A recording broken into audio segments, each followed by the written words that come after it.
Active in over 130 countries, with over 100,000 volunteers, over 7 million young people have done the award to date. Hello, I'm Oscar Subakti, and I'd like to welcome you to the International Award for Young People. This is a fantastic program of self-development that challenges young people everywhere to explore and discover their full potential. Behind the program's outstanding success is a global network of experienced leaders who are responsible for the good and consistent governance required in every country that is licensed to operate the award.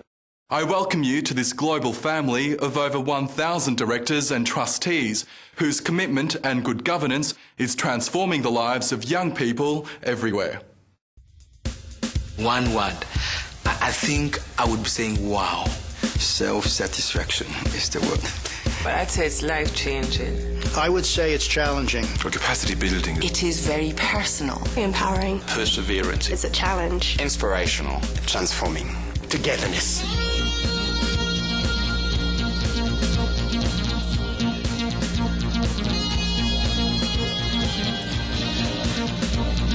The thing I like about the award, it's for 14 to 25-year-olds, and it's almost that period where you transition from being a child into an adult. The award program is divided into 4 sections, each with 3 levels. Those levels, they bring out the aspect of progression and also the aspect of stickability and sustaining what you want to do in life. It's very empowering because it shows the youth what we can do. The 4 components, the skills, the service, the physical recreation, and the expedition, they all really lead into creating a more universal individual. I think the award for me is about change, it's about transformation, and I've seen it at work, not just simply affecting individual lives, but also the context in which people live their lives. And when I came across the award, it was clearly making a difference. I think what's unique about the award is it is very personal and it's non-competitive, that any young person in any circumstances can benefit and get something out of it. The International Award Association can issue 1 national licence per country to an approved national award authority. If there is no national award authority in a country, the award can be run through approved independent operators. Each national award authority has a governing body, which appoints a national director to implement the objectives. The National Award Authority can licence other organisations to deliver the program. We could be talking about sports organisations, educational institutions, employer groups. The corporate sector has decided to do a corporate social responsibility. We are teaming up with corporates which employ youth in thousands in the BPO sector. In Kenya, for example, we are able to patch, for example, on the government. The Ministry of Youth Affairs and Sports do run youth programs. So we go and patch on the existing programs. For example, if you look at schools, they have activities that are ongoing. For example, they might have a wildlife club, they might have scouting, guiding, and all that. So what we do, we go and patch them. So patch on what they're already doing. So that becomes more of a program as opposed to being an organization. Now, what I found about the award is that it had all the properties of a gas. It would expand to fit the shape of whatever your container was. And if your container was a well-off secondary school, it would expand to fit the shape of that container and strengthen the walls of that container. If you worked or were part of a marginalised youth group in Limerick City, where I live, that it would expand to fit the shape of that container. If you were a young person serving a prison sentence within the prison system in Ireland, you can do your award within the prison system. You can take this award programme, you can put it into the prison system, and it will expand to fit the shape of the prison container. We're a programme, not an organisation, but we still require an organisational structure through which we can function. You need strong governance principles. You need to be running it in a proper manner. Determining the governance of the award in a country is the single most important thing a board can do. In practice, they would be considering what is the right legal structure for the National Award Authority. They'd be looking at its strategic direction. They'd be looking at its value sets, its policy framework, board structure, resources to their staffing or to their volunteer base.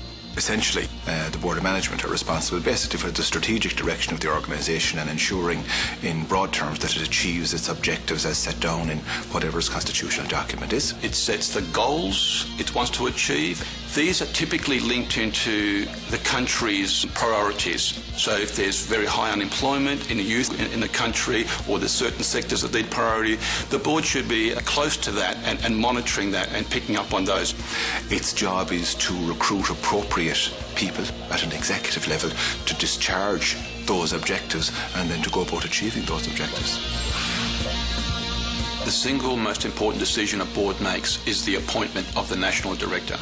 It's the pivotal role for the organisation in terms of implementing strategy, implementing its objects. The national director basically implements management issues, while the board are involved in issues of leadership.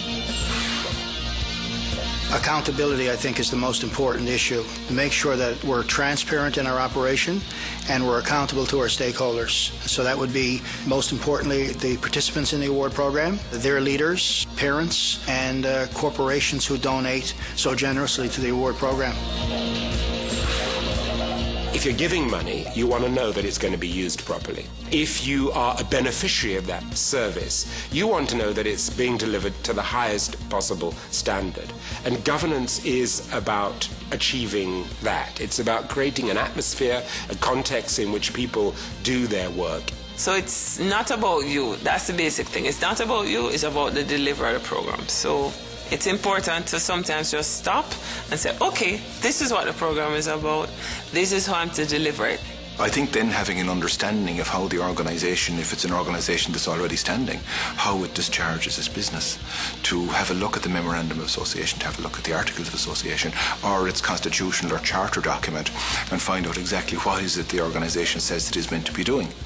And then by talking to people or by reading annual reports or by whatever mechanism actually find out what then is the reality. Is there a congruence between what's said and is there a congruence between what actually is done on the ground on a regular basis? Every 3 years there's an international gold event which is hosted by a selected country, and at that event they nominate 12 youth representatives to sit on the International Council for 3 years, and it gives an opportunity for the council to have a youth perspective on events and ideas that they have.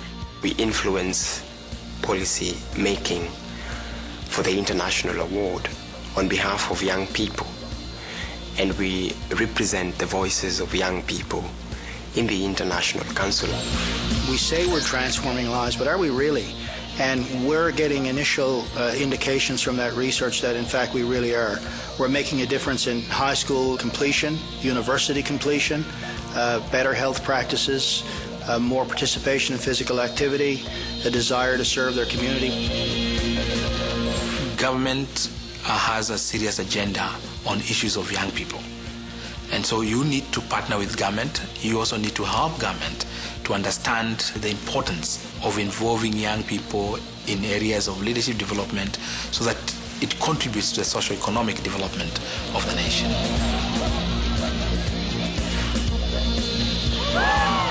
I hope that we can have as many countries in the award as there are countries in the United Nations, and that we can deliver the award to everybody who needs it. The opportunities are limitless, quite frankly. There's a lot of people in the world. We've got out to 6 million. There's another 5 or 6 billion to go. And that's the opportunity. This is special work, you know, the way I would view it. I mean, I'm on a third career effectively, so I am. And this is a job that, if you're into it and have an understanding of it, it can be hugely positive and sustaining, not just for yourself, but for everybody around you as well. When you're working with the Duke of Edinburgh Award, your end product is somebody who has changed and blossomed before your very eyes. When you're working with a corporation, you're worried about the bottom line. Okay, are we making enough money? Our currency is people. Think about what you bring to the award. Think what you bring to the table.